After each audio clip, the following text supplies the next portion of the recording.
ప్రభువైన యేసుక్రీస్తు నామములో మీ అందరికీ శుభాభివందనాలు తెలియజేస్తూ ఉన్నా. అందరూ బాగున్నారు కదా? దేవుని యొక్క మహాకృపను బట్టి మీ అందరి కొరకు ప్రార్థిస్తూ దేవుని యొక్క సన్నిధిలో మరొకసారి విజ్ఞాపన చేసుకున్నా. మమ్మల్ని మిక్కిలిగా ప్రేమిస్తూ ఉన్న మా ప్రియ పరలోకపు దేవా, నీ ఘననామాన్ని బట్టి ఇచ్చిస్తూ ఉన్నా. ఈ యూట్యూబ్ ఛానల్ ద్వారా దూర ప్రాంతాల్లోనూ అయాయుడిగా సమీపంగా మా ప్రియ బిడ్డలందరినీ మీకు అప్పగిస్తూ ఉన్నా. ఆరోగ్యపరంగా మా బిడ్డలను దీవించండి, ఆత్మీయంగా దీవించండి, శారీరకంగా దీవించండి, మానసిక పరిస్థితుల్లో దీవించండి, కుటుంబ పరంగా వృద్ధులు చేయండి. వారి ప్రతి హృదయ వాంఛలను నాయన తీర్చగలిగిన గొప్ప దేవుడు కనుక నీకు అప్పగిస్తూ, దేవాని వాక్యము చేత కూడా వారు నింపి వారి విశ్వాసాన్ని బట్టి ఇహమందు పరమందు నీ ఆశీర్వాదాలకు పాత్రలుగా చేయమని నజరేడా మిమ్మల్ని గణపరిచి మమ్మల్ని తగ్గించుకుంటూ వాక్యమైన యేసు దివ్యనామంలో విశ్వాసముతో ఈ మనవులన్నీ కూడా అడిగి పొంది ఉన్నాం పరమ తండ్రి, ఆమేన్. దేవుడు మిమ్మల్ని దీవించునగాక, ఆయన కృప మీతో ఉండునగాక. ఒక మాట దేవుని వాక్యాన్ని చదువుకున్నా.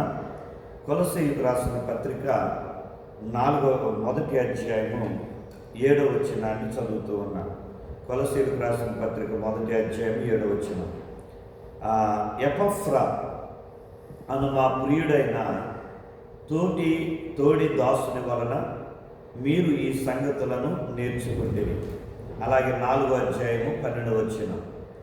మీలో ఒకడును క్రీస్తు యేసు దాసుడునైన ఎపఫ్రా మీకు వందనములు చెప్పుచున్నాడు.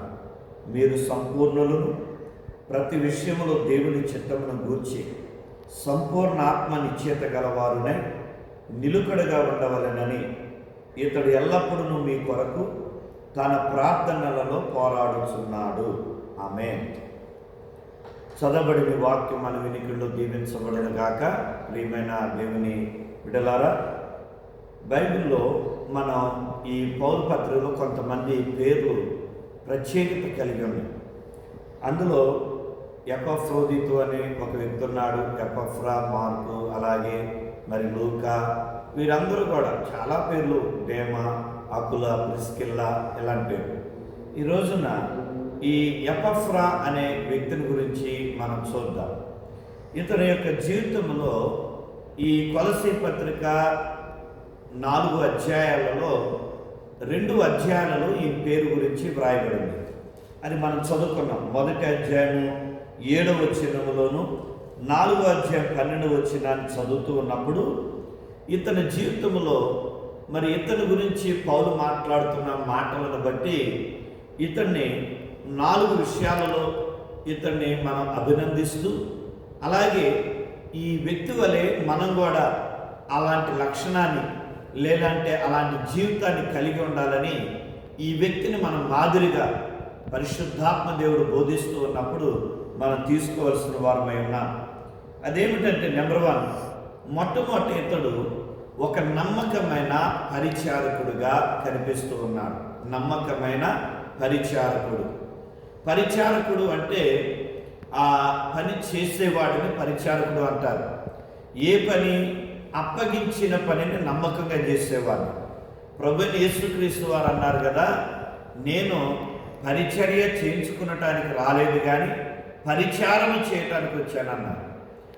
ప్రభువైన యేసుక్రీస్తు వారే దేవుని కుమారుడిగా, మనుష్య కుమారుడిగా ఈ లోకానికి వచ్చి ఆయనే మనల్ని బట్టి తను పనులు చేయించుకోకుండా ఆయనే మనకు పరిచారం చేస్తానని తన విలువైన ప్రాణాన్ని మన కొరకే త్యాగం చేశాడు, మనకు అర్పించాడు ఆయన మన పాపముల కొరకు. అలాంటి ప్రభువును కలిగిన మనం ఇంకా ఎంత పరిచారం చేయాలా? ఈ దినాల్లో సేవకులు ఒకవేళ సంఘములో వారు ఏదన్నా పనులు అప్పగిస్తే నమ్మకంగా పనిచేసే విశ్వాసులు తక్కువైపోయారు. అలాగే కుటుంబంలో కూడా నమ్మకంగా అప్పగించిన పని చేసేవారు తక్కువైపోయారు. అలాగే ఉద్యోగాల్లో యజమాని పని అప్పగించినప్పుడు నమ్మకంగా యజమాని దగ్గర ఉన్నా లేకపోయినా, అతను చూచినా చూడకపోయినా నమ్మకంగా పనిచేసే పనివారు తక్కువైపోయారు. కానీ ఎపఫ్రా గురించి పౌలు ఏమంటున్నాడంటే, అతడు నమ్మకమైన పరిచారకుడు అని అతని గురించి స్టేట్మెంట్ ఇస్తూ ఉన్నాడు, అతని గురించి సాక్ష్యం పలుకుతూ ఉన్నాడు. అనగా ఈ ఎపఫ్రాకి ఏదైతే పౌలు పని అప్పగించాడో ఆ పని విషయంలో అతడు నమ్మకంగా చేసుకుంటూ వచ్చాడు. నేను ఎందుకు చేయాలి, నా ఒక్కడికి ఎందుకు, నేను ఒక్కడినైనా ఉంది అని తను ఏ రోజు కూడా అనుకోకుండా అప్పగించిన పని అప్పగించినట్లుగా అతడు చేసినటువంటి స్థితిని పౌలు గమనించాడు గనక పౌలు ఎదురుగా ఉన్నా లేకపోయినా అతడు అప్పగించిన పని చేసే విషయంలో నమ్మకస్తుడై ఉన్నాడు కనుక అతని గురించి కొలస్సీ సంఘానికి ఉత్తరంలో తెలియజేస్తూ ఉన్నాడు. ఇతడు నమ్మకమైన పరిచారకుడు అనంటే దాని ఉద్దేశం ఏంటంటే, ఓ కొలస్సీ సంఘస్థులారా, మీరు కూడా ఆయనలాగా నమ్మకంగా పరిచారణ చేయండి. ప్రజల మెప్పు కొరకు కాదు, మనుషుల మెప్పు కొరకు కాదు, నాయకుల మెప్పు కొరకు కాదు, మన దేవుని మెప్పు కొరకు మనం ప్రయాసపడదాం అని ఆడ చెబుతూ ఉన్నట్లుగా మనం దేవుని యొక్క వాక్యంలో చూడవచ్చు. ఎందుకంటే ఇందులో ఈ పత్రికలో, గలతీ పత్రికలో రాయబడ్డాడు. పౌలు అంటాడు, నేను మనుషుల మెప్పు కొరకు కాదు, నేను దేవుని మెప్పు కొరకే జీవిస్తాను అని. అయితే ఈ లోకంలో చాలామంది ఇప్పుడు దేవుని మెప్పు కన్నా అధికంగా మనుషుల మెప్పు కావాలని, సేవకుల మెప్పు కావాలని కోరుతూ ఉన్నారు. అందుకని దేవుని సంగమా, మన దేవుని మెప్పు కొరకై మనకు అప్పగించిన పనిని మనం నమ్మకంగా చేద్దాం. అప్పుడు దేవుడు నమ్మకమైన దేవునితో నింపుతాడు. ఎందుకంటే వాగ్దానం చేసిన వాడు నమ్మకమైన వాడు గనక, నేను దీవిస్తానని పలికిన వాడు నమ్మదగిన వాడు గనక నీ నమ్మకత్వాన్ని బట్టి ఆయన నిన్ను దీవించేవాడై ఉన్నాడు. నెంబర్ 2, రెండవదిగా అతడు ప్రార్థనా యోధుడు అని మనం ఇక్కడ చూస్తున్నాం. అతడు నమ్మకస్తుడే కాదు, రెండవదిగా ప్రార్థనా యోధుడు అనగా ప్రార్థనలో పోరాటం చేస్తున్నాడంట. ఎందుకు పోరాటం చేస్తూ ఉన్నాడు అనంటే, అతడు తన యొక్క ప్రజల రక్షణ కొరకు, తన బంధువులు, తన యొక్క జనాంగం, తనున్న ప్రాంతం, తను అడుగుపెట్టిన ఆ స్థలం, ఆ ప్రాంతంలో ఉన్న ప్రజలు వారందరూ కూడా దేవుని ఎదుట రక్షణ అనుభవాన్ని కలిగి, దేవుని ఎదుట వారు సంపూర్ణులవి, దేవుని మహిమపరిచే వారుగా ఉండాలని ఆయన ఏం చేస్తున్నాడంట, ప్రార్థన చేస్తూ ఉన్నాడు. అదే ఇక్కడ పౌలు 4వ అధ్యాయంలో 12వ వచనంలో అంటున్నాడు.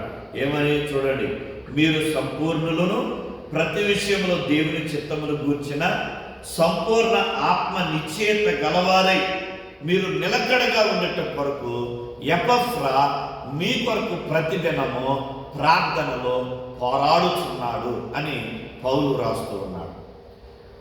దేవుని బిడ్డలారా, పౌలు ప్రార్థనాపరుడు, పౌలు ప్రార్థన చేస్తున్నాడు. ఆయన ప్రతి సమయమందు కూడా మానక వారి గురించి విజ్ఞాపనం చేస్తున్నానని ఈ గత పత్రికల్లో మనం చదువుతాం. ఫిలిప్పీ, గలతీ అన్ని పత్రికల్లో కూడా ఎక్కడో సందర్భంలో ఆయన చెబుతూనే ఉన్నాడు. మరి అలాంటి పౌలే ఈ యొక్క ఎపఫ్రా గురించి కూడా రాస్తున్నాడు. ఇదిగో నేనే కాదు, ఇదిగో ఎపఫ్రా అనే వ్యక్తి కూడా మీ కొరకే ప్రార్థనలు పోరాడుతున్నాడు, మీ పక్షంగా దేవుని యొక్క పోరాడుతూ ఉన్నాడు. ఈ దినాల్లో సేవకులు మీ కొరకు పోరాడుతున్నారు, సేవకులు మీ కొరకు ప్రార్థన చేస్తూ ఉన్నారు. అయితే మీరేం చేస్తున్నారు? నమ్మకంగా సంఘానికి వెళ్తున్నారా? నమ్మకంగా మీ సేవకునికి లోబడుతున్నారా? మన ప్రార్థన ఈ సేవకుల ద్వారా కావాలి. మనం వెళ్ళేదా వేరే సంఘంకి, వేరే సేవకుల దగ్గరికి వెళ్తాం. ఇది మన యొక్క జీవితాలు. ప్రార్థించేది, నీ పేరు పెట్టి ప్రార్థించేది ఒక సేవకుడు. మనకెవరు బాగా చెప్పారనిపిస్తే అక్కడ పరిగెడతాం, ఏ సంఘం బాగుందంటే అక్కడ పరిగెడతాం. కానీ దేవుడు అంటున్నాడు, నువ్వు నమ్మకంగా నువ్వు పరిచర్య చేయాలి నీ సంఘంలో, అలాగే నమ్మకంగా నీ సంఘంలో ఉన్న వారితో ప్రార్థించి యోధుడిగా ఉండాలి అని చెబుతున్నాడు. మరి సంఘ కాపరులు అలాగే నమ్మకంగా మీ కొరకు ప్రార్థిస్తున్నారు. మరి మీరు నమ్మకంగా జీవిస్తూ ఉన్నారా? ఇది మనం గమనించాల్సింది. మూడవదిగా ఎపఫ్రా గురించి ఏం రాయబడిందంటే, ఆయన సాక్ష్యము పొందుతూ ఉన్నాడు. అతడు ఒక మంచి సాక్ష్యాన్ని కలిగి ఉన్నాడు. పౌలే ఆయన గురించి ఒక సాక్ష్యం ఇస్తూ ఉన్నాడు ఎపఫ్రా గురించి. అతడు మీ కొరకు ప్రార్థించి యోధుడై ఉన్నాడు, ఆయనకు అప్పగించిన దాన్ని నమ్మకంగా పూర్తి చేసే వ్యక్తిగా ఉన్నాడు అని పౌలు ఇతడి గురించి సాక్ష్యం ఇస్తున్నాడు. నీ సంఘములో నీ గురించి ఒకరైనా ఇతడు మంచివాడు, ఈమె మంచిది, అలాగే నీ కుటుంబంలో కానీ, నీ ప్రక్కనున్న వారు కానీ, నీ పొరుగు వారు కానీ నీ గురించి సాక్ష్యం చెప్పేవారు ఉన్నారు. అలాంటి మంచి సాక్ష్యవంతమైన జీవితాన్ని నువ్వు కలిగి ఉన్నావు. ఒకసారి ఆలోచించి. అలాగే మరి ఈ యొక్క ఎపఫ్రా ఎలాగైతే తన సంఘ బిడ్డల కొరకు, తన బంధువుల కొరకే రక్షణ కొరకు ప్రార్థిస్తున్నాడో, అలాగే నీ కుటుంబస్తుల రక్షణ కొరకు, నీ పొరుగువారి రక్షణ కొరకు, నువ్వున్న ప్రాంత ప్రజల రక్షణ కొరకు ప్రార్థించే వ్యక్తిగా నువ్వు ఉంటూ ఉన్నావు. ఒకసారి ఆలోచించి. మంచి సాక్ష్యం ఉంటే నువ్వు దేవుని ఎదుట నిలబడతావు. నువ్వు నమ్మకస్తుడు అయితే నమ్మకంగా ప్రార్థన చేస్తావు. నువ్వు నమ్మకస్తుడు ప్రార్థన పరుడు అయితే నువ్వు నమ్మకమైన సాక్ష్య జీవితాన్ని కలిగి ఉంటావు. అతి సాక్షిగా దేవుడు నిన్ను దీవించునుగాక. ఆమేన్. పరిశుద్ధుడా, ప్రేమ నమ్మకం కలిగిన మా తండ్రి, సజీవుడా, మీకు వందనాలు చెల్లిస్తూ ఈ వాక్యం విన్న మా బిడ్డలందరినీ, మమ్మలను దేవా నమ్మకస్తులుగాను, ప్రార్థనాయోధులుగాను మీరు మార్చి తద్వారా నమ్మకమైన సాక్ష్యవంతమైన జీవితాన్ని కలిగి ఉండినట్లుగా మీ కృపతో నింపమని నజరేయుడైన యేసు నామములో అనారోగ్యాల నుండి, సమస్యల నుండి, ఆర్థిక పరిస్థితులను విడిపించి సమృద్ధితో, సంతోషంతో, ఆరోగ్యంతో, సమాధానంతో నింపి వర్ధిల్ల చేయమని యేసు నామం నడిపొంది ఉన్నామ తండ్రి. ఆమేన్. తండ్రి, కుమార, పరిశుద్ధాత్మ త్రియేక దేవుని సన్నిధి తోడైండి దీవించునుగాక. ఆమేన్. ఆమేన్. ఆమేన్. May God bless.